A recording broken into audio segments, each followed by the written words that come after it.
Hi, this is Stuart Weems and welcome to the Investopoly podcast. My goal is to give you simple, easy to understand strategies, insights and tips to help you master the game of building wealth.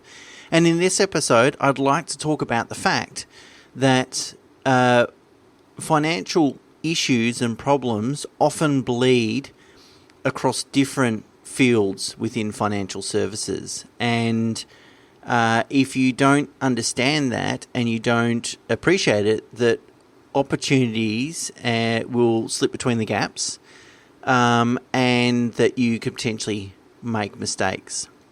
So what I thought I'd do is just talk about the different advisors that you will come across in your life and the limitations in terms of legal limitations of their ability to talk about certain matters.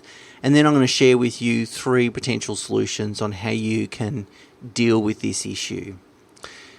So let's talk about the different professions, and there's typically sort of 5, I guess: mortgage brokers, accountants, tax advisors, financial advisors, property advisors, and then insurance advisors.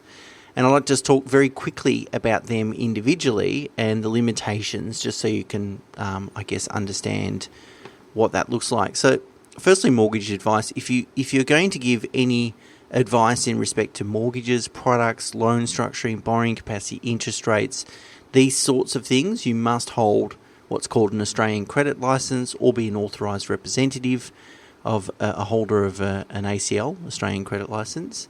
And in the show notes, I've got links to all the registrars. So ASIC maintains a register of credit representatives, and you can see whether the person you're dealing with is licensed to provide that advice.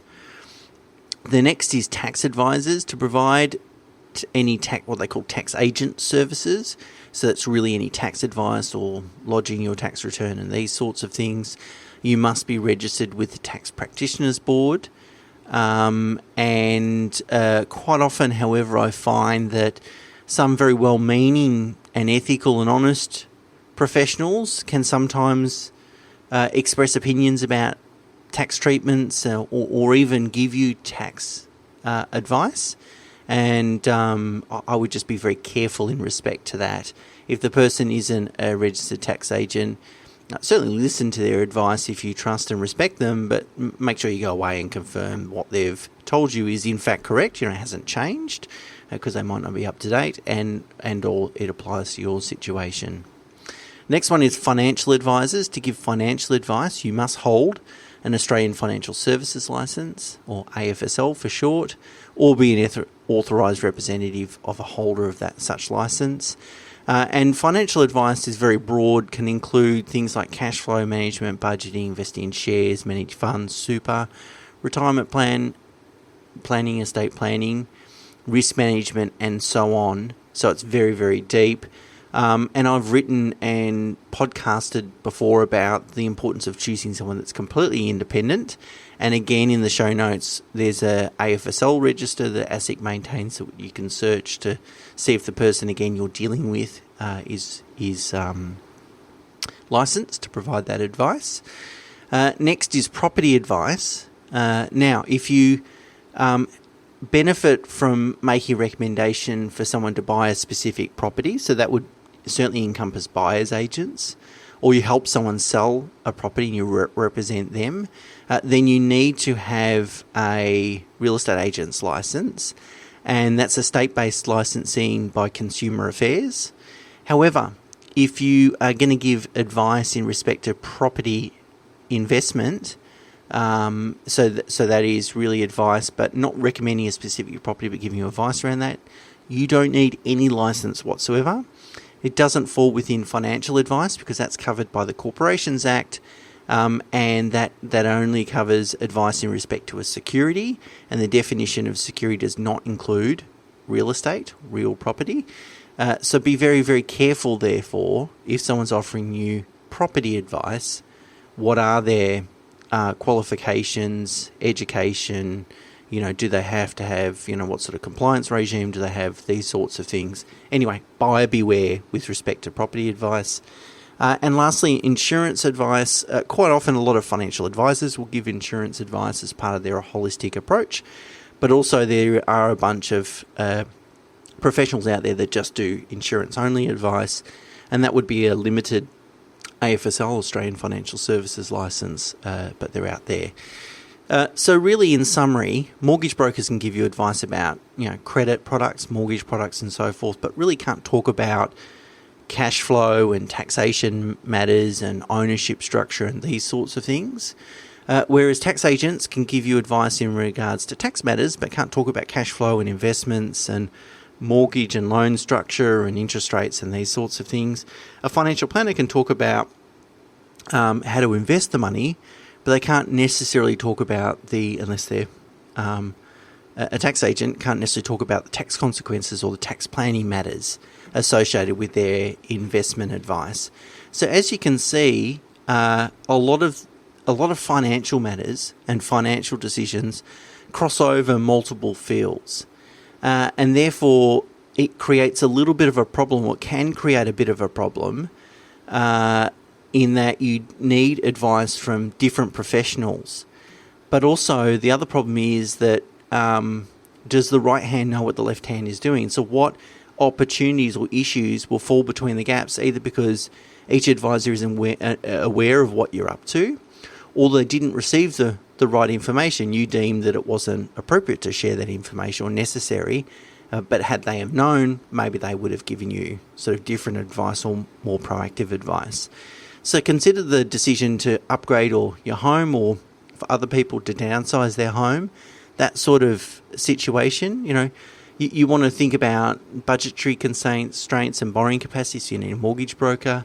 You want to talk about or think about sort of cash flow and how it builds into your retirement strategy or it impacts your wealth accumulation strategy, so you need a financial advisor.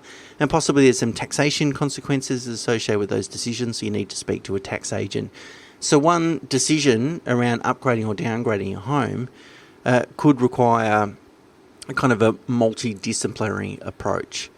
Of course, not all financial decisions are like that. Sometimes they're relatively simple and only need brief input from those different advisors, and that's not such a big deal or issue. It's more about, the more complex transactions, whether you have a thorough enough process to really identify all the issues and ensure that there's no omissions or miscommunication or misunderstanding between your advisors. So if you acknowledge that this is a risk, that you really do need someone taking that big picture view, what are your solutions? Well, I think there's three. The first one is that you can take responsibility for this yourself. And so that means that you must ensure that your flow of information between all your advisors is perfect. And I would probably say, my key bit of advice is you're better to over-communicate rather than under-communicate. And you might not necessarily have the experience or knowledge to decide which information is relevant and which information is irrelevant. Sometimes people think, they might mention something and they think it's irrelevant, but in fact it actually could have significant implications in the decision that we're making. So if you're using various advisors, you can be the conduit, the communication conduit between all those advisors, and just make sure they're absolutely aware of all your current and future plans and any particular things that you're concerned about, so that they can include it in their advice and make comment should they need to. The second option is to engage a holistic independent firm. So that would be a firm that has its own Australian Financial Services licence, has a credit licence, has a tax agency, so that you can either sit with one person in that firm or a team within that firm and get holistic advice. So if you bring up something like upgrading or downgrading your home, you can have that holistic and well-rounded approach to solving that problem, to make sure that you're going to capture all the value that's possible. The comment that I would make in respect to this option is make sure, the key success factor here is that that firm has a good collaboration culture, as opposed to sometimes those holistic firms, sometimes they can work very siloed. They work on their particular situation, but they don't have a lot of interaction with the rest of the firm. But it's important that the relationship is very much centered around the client rather than the the discipline they're practicing at that particular time. So I know in our business it takes a lot of effort to making sure we're really taking the time to talk about our clients and sharing that information. It needs to be ingrained within the culture. And lastly, the third option is to use a firm or a group of firms that have a deep relationship with each other. So sometimes what you find is that an accountant will have a really deep relationship with a buyer's agent who have a really deep relationship with a mortgage broker. And whilst it still will be incumbent upon you to take responsibility to facilitate the communication between those businesses, the fact that they've got a good relationship means they like and respect each other, so they're more likely to pick up the phone and talk about your situation and share knowledge and information and strategies than if they didn't know each other. So that's a potential solution, but of course, it still rests with you. There are non-advice benefits as well of using a holistic firm. So I know in our business, if we set up insurance for a client, well, our tax guys know to pick up the deduction for the income protection premiums, for example, or if we set up a loan structure, our tax guys know, pick up the full interest deduction, which loan relates to what purpose and those sorts of things. So there's administration things there just from a knowledge perspective, from a day-to-day aspect. I guess the point is, what I'm trying to communicate with this podcast is really that a lot of financial decisions, particularly important ones, require a multidisciplinary approach. And, it's really important that that you've got a really thorough and well thought out and well debated and well considered approach and advice to make sure that, one, you're not missing any opportunities, two, you're not making a mistake, and three, nothing's slipping between the gaps. And having a holistic team is a really good solution to that. And I know it works very well. Having run my business for the past 17 years, I almost witness it almost on a daily basis. So it certainly works, but it's not the be-all and end-all. There are a couple of other solutions for it, and it's really just about acknowledging that that's a risk. That if you have a bunch of different advisors, the risk is that they don't know all what's going on and that opportunities get missed. But once you acknowledge that as a potential risk, you can really focus on it and ensure it doesn't occur. So there you go. As always, more information in the show notes and the blog on our website. And until next week, bye for now.